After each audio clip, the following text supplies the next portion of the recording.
Un amigo de la casa, a quien hace mucho tiempo nos saludamos y es nuestro amigo economista Matías Batista. Matías, ¿cómo te va? Sergio Ferreira te saluda. ¿Qué tal, Sergio? Héctor, muy buenas tardes para vos y para toda la audiencia. Bueno, ¿qué va a pasar con este nuevo piso del impuesto a las ganancias? Bueno, el gobierno entendió y me parece que con muy buen tino y hubo una movida política, vos bien lo marcabas, por parte de Massa para tratar de anticiparse a esta cuestión. ¿Por qué era importante discutirlo antes del 1 de junio? Porque viene el aguinaldo y el objetivo del espacio de Sergio Massa fue que esto no impacte, el impuesto a las ganancias no impacte de lleno en el aguinaldo y se puede evitar que una enorme cantidad de gente que vio cómo aumentó su salario, no desde el punto de vista real, en términos reales, sino que solamente aumentó su salario para compensar lo que ya habían perdido los trabajadores con la inflación.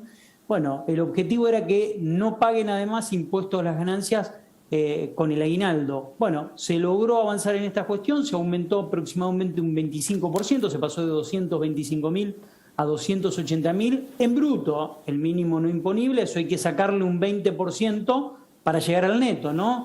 Ese es el cálculo siempre que hay que hacer de retenciones de ley, como para llegar al salario neto, el de bolsillo, que es el que perciben los trabajadores, ¿no? Estamos hablando de que estábamos en un salario de 225.000, 180.000 aproximadamente de bolsillo y ahora 280, tenés que sacarle más o menos 50.000 pesos para tener ahí un salario bruto de 220.000 pesos, que es el que van a estar exentos los trabajadores ahora del impuesto a las ganancias. Me parece una buena medida, pero vos bien lo marcás.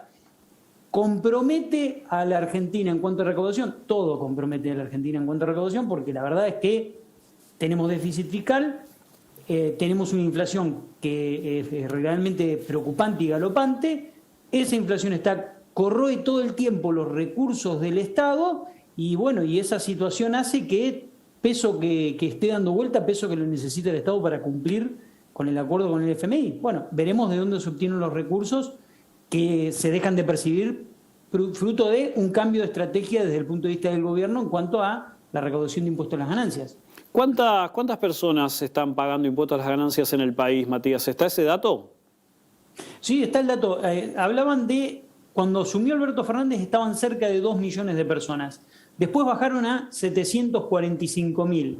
Después, claro, fruto de que la paritaria salarial empezó a ir a una velocidad para recomponer ingresos, empezó a aparecer cada vez más gente que empieza a pagar impuestos a las ganancias.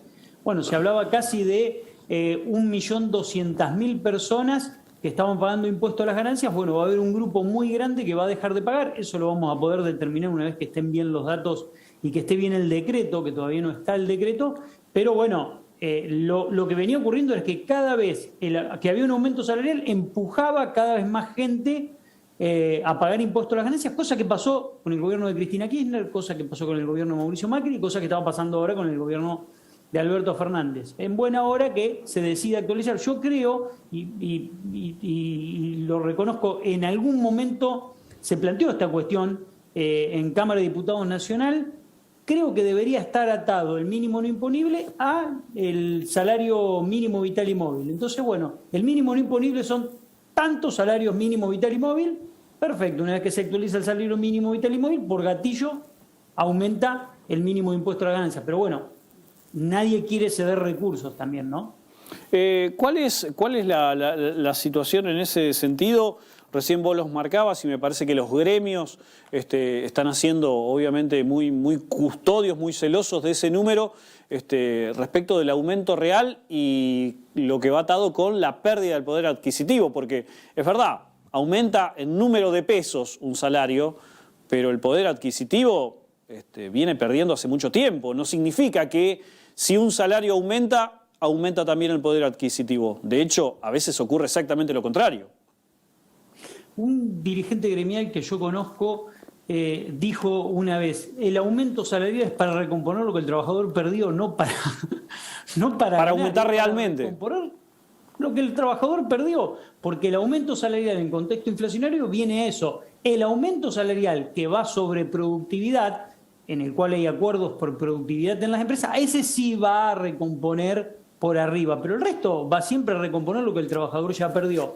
En consecuencia, desde el año 2018 hasta la actualidad, pasaron alrededor de 44 meses, son 4 años aproximadamente.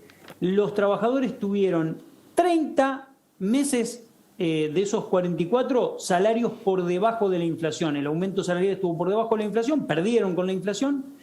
En los trabajadores registrados, en los trabajadores informales, 37 meses estuvieron por abajo de la inflación y los trabajadores del Estado 34 meses por debajo de la inflación. En esta película, en el largo plazo, desde 2018 hasta ahora, hemos perdido todos con la inflación, no tengan ninguna duda, porque el proceso inflacionario ha sido más que agresivo y más que galopante y se viene acelerando desde noviembre del año pasado de una manera, yo diría, más que preocupante, y hay que tener mucho cuidado con cómo manejar esta situación, ¿no? Ahora, se lo escuchó a Larreta en las últimas horas, que obviamente está enmarcado dentro de su campaña presidencial, no formal todavía, pero hablar de 30 economistas que están estudiando cómo bajar la inflación, replicando casos del mundo, etcétera, etcétera. Macri en algún momento había dicho es muy fácil bajar la inflación, está claro que no es así. Alberto también tiene esa deuda de cortar la inflación. Cada vez que el Estado toma una medida que tiene que ver con precios cuidados, con acuerdos con grandes empresas o con formadores de precios o con supermercadistas, siempre hay una punta que se escapa y es como que nunca termina de estar todo atado. La culpa es del Estado, la culpa es de los privados. ¿Por dónde se puede empezar a evaluar eso, Matías? Para evaluar la inflación y tratar de resolverla, hay que hacer las cosas bien. Y para hacer las cosas bien, todos tienen que poner un poco sobre la mesa de lo suyo. Absolutamente todos. Si no, no se puede avanzar. Y cuando vos vas a abordar un problema, que es un problema complejo, muy complejo, que la primera etapa de Néstor Kirchner tuvo un guarismo promedio de inflación, en la primera etapa de Cristina Kirchner fue más alto, en la segunda etapa de Cristina Kirchner fue más alto, en los 4 años de Macri fue más alto todavía que los 4 años anteriores, y en el de Alberto también. Entonces, aquí hay un problema serio. Ahora, la única forma de abordarlo es corriendo los intereses políticos y poniendo sobre la mesa los intereses económicos y un plan estratégico pensando en 10 años. Si vos no abordás todos los problemas al mismo tiempo, lo único que estás haciendo es ponerle una curita a un paciente o darle paracetamol a un paciente que manifiesta fiebre, pero que en realidad tiene problemas mucho más complejos y que hay que abordarlos de otra manera. Entonces, si vos no abordás todos de manera conjunta, un control de precios no te va a funcionar. Si vos subís retenciones y es lo único que haces, es subir retenciones y seguís emitiendo dinero de la manera que emitís, tampoco lo vas a resolver. Entonces, cada cual tiene que ceder un poco y la clase política tiene que correr el interés político y colocar el interés económico por delante. Lo que pasa es que eso te obliga a un costo político. Nadie lo quiere pagar. Entonces dice, bueno, es como el técnico que tiene que demostrar en el largo plazo un proceso. No, la gente quiere resultados ya. Claro. Bueno, pasa por ahí, Sergio. Pasa por ahí. Te consulta Héctor, Matías. Sí, Matías, ¿cómo te va? Hasta que aparece un Bataglia y también te rompe esa ecuación. Sí, bueno, pero tampoco juega bien Bataglia. Está bueno, pero se le cambió.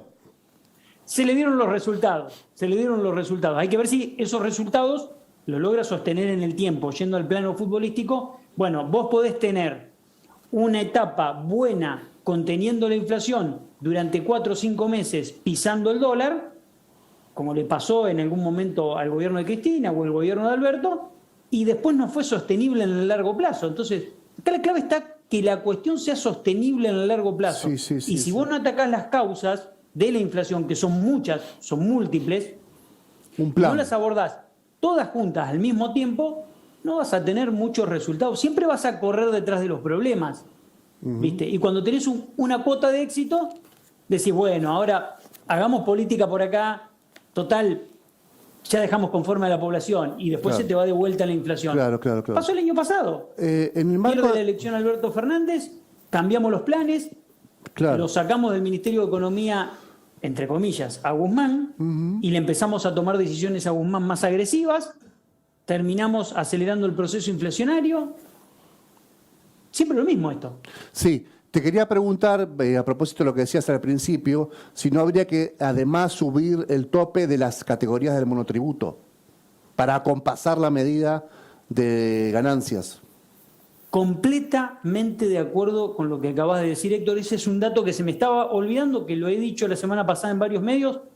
Está todo bien con la gente que paga impuesto a las ganancias, pero un monotributista de las máximas categorías, no se olviden que el monotributista factura y tiene, generalmente, la mayoría de los monotributistas, un 50% de eso que facturan es gastos.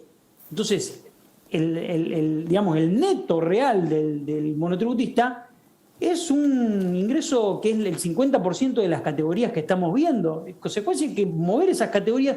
Monotributo fue un impuesto pensado alrededor de $100.000 cuando se pensó. Categoría máxima, aproximadamente $100.000. Hoy una categoría máxima yo soy malo acordándome los números, pero estás más o menos en 4 millones y pico de facturación anual.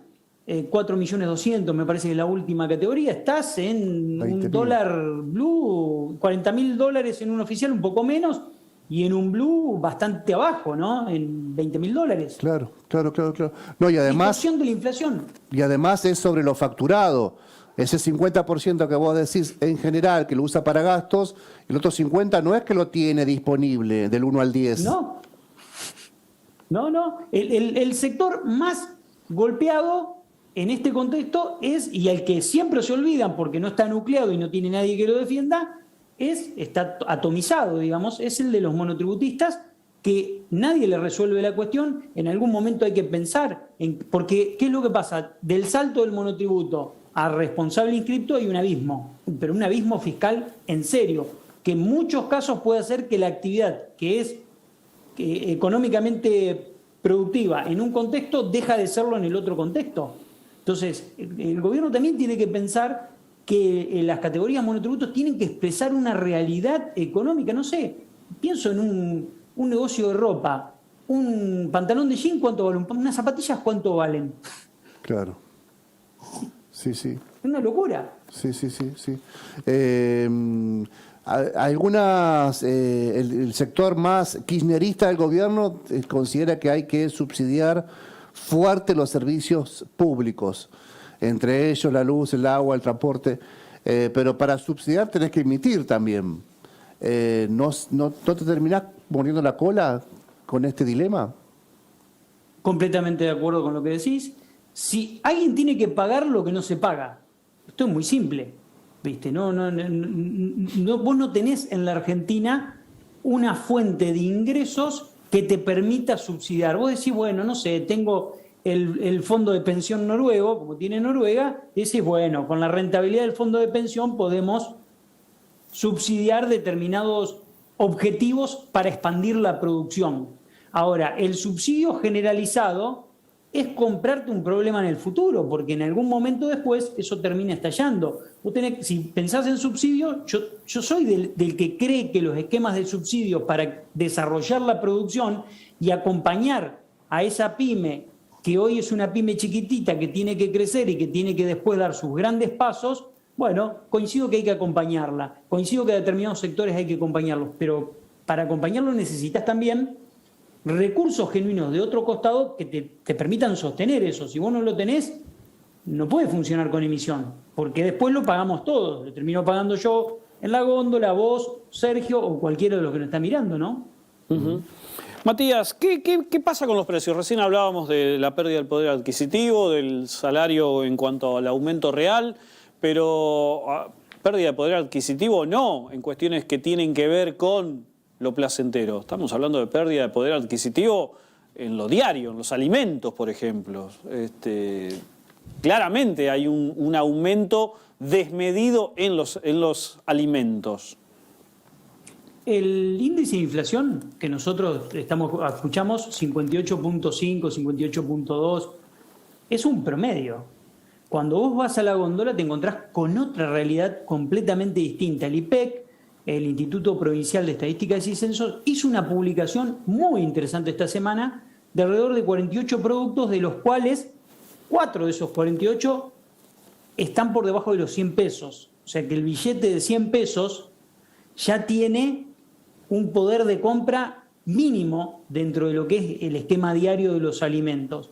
Segundo lugar, dentro de esos productos, frutas y verduras, los que mayor aumento han tenido, estamos hablando de aumentos del 120%, hay componente estacional ahí, por supuesto, pero hay otros productos de frutas y verduras que aumentaron entre un 60, un 70, un 80%, algunos 150%, 130%. El tomate casi 100%, increíble. Estamos viendo la lista en pantalla. Es increíble el porcentaje. Increíble los porcentajes de aumento. Después viene todo lo que tiene que ver con panificados, todo lo que está vinculado al pan, que aumentó también un promedio entre un 35 y un 45% desde diciembre hasta abril. Estamos tomando meses, un tramo muy corto, estamos tomando un cuatrimestre. Un cuatrimestre, casi. Exacto. Un cuatrimestre, la verdad que es preocupante. Después viene todo lo que es vinculado al sector cárnico, que tuvo aumentos promedios del 35%, y después viene lo que menos aumentó, en el orden del 30%, leche. Entonces vos decís, nombramos leche, nombramos frutas y verduras, nombramos panificado y nombramos carne. Clave en la mesa de todos los argentinos, aumentando en un cuatrimestre casi un promedio, si lo tomamos por rango, un 60% el rango más alto, un 30% el rango más bajo, en un cuatrimestre. Es imposible que las cosas puedan funcionar bien de esta manera. El gobierno no observó un montón de cuestiones desde hace mucho tiempo y lo está pagando con creces, con una inflación que a esta altura es galopante y preocupante. Yo hoy hacía los cálculos a la mañana.